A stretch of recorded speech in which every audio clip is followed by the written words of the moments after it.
tayong mga kapobreng Pinoy. So, hapon na naman, magsasaing na naman. So, if you have a task for me na gusto nyo ipagawa sa akin, go po.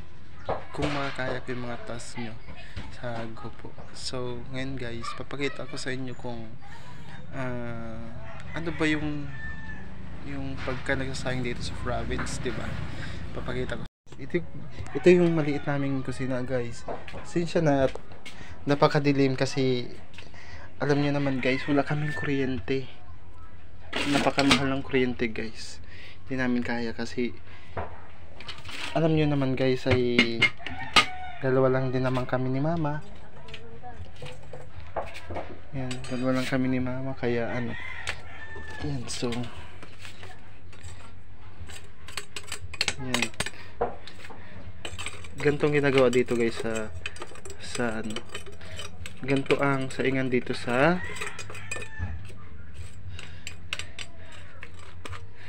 ganto ang saingan namin dito guys sa province. Minsan kahoy, uling. Itatapon natin guys. Kasi ano eh. Yan.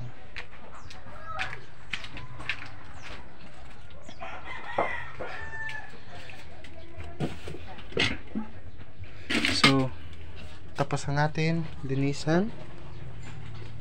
Kaldero naman.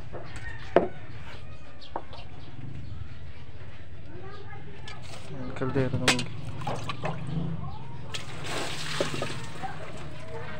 Ayan. Guys, tapos na tayong maglinis ng kaldero.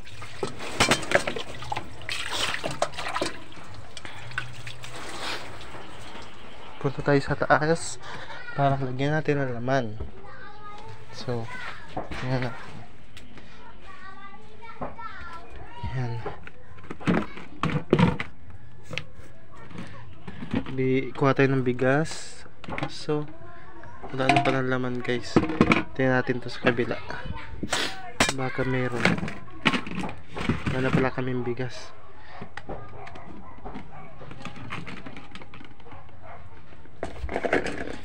So, ito mayroon pala sa kabila. So, hapon na naman guys. Kailangan na naman magsaing. So, nalagyan na natin. Ayan. Dito. Kunti lang siyang saing namin guys para ano, para tipid.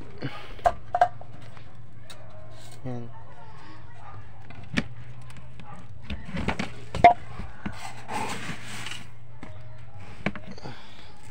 Yan, nalagyan natin guys. Kita nyo? Hindi nyo kita no? Sabi ko nga, madilim eh. So yan, nalagyan na natin. Paririkit na natin. Yan. Paririkit na natin. At isasalang na natin.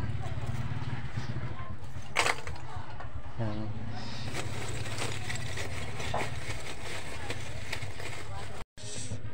Na lagyan natin na sabaw ng ating sinaing. Isasalang ko na guys. At nakapagparikit na rin tayo. So ito na. Ito na guys.